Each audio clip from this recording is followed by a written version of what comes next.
There's one decision that should have been made, and that is just common sense. Call the police.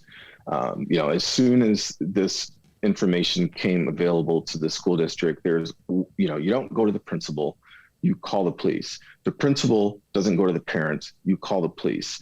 And, had that happened, I believe there would have been some responsible intervention. Oakland County is a wealthy, conservative environment, and I believe that they would have probably taken that young man into custody and searched his belongings.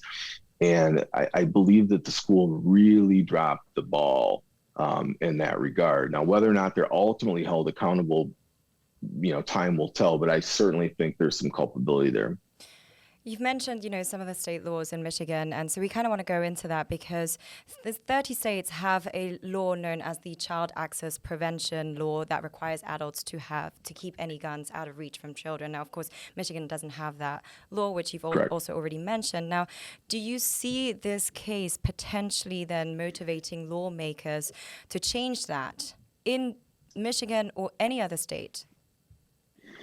So in Michigan, guys, I have to be honest, I'm not extremely confident this will result in any sort of significant reforms as it pertains to gun laws. I mean, in fact, we have a legislator, and I read it this morning. I can't remember exactly who he was. You can Google it, but who has proposed, I don't know what this impetus of this is, but, in Michigan, you have to be 16 years old before you can legally drop out of school. Not that it's enforced if you're younger, but at the end of the day, that's what the law says. And we have a legislator who proposed this morning a law that says, let's wipe 16 away. Like, you can drop out anytime you want. If your parents don't want you to go to school or you don't want to go to school, good for you.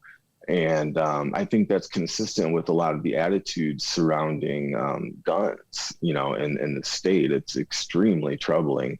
But I am not confident this is going to result in any form of legislative change.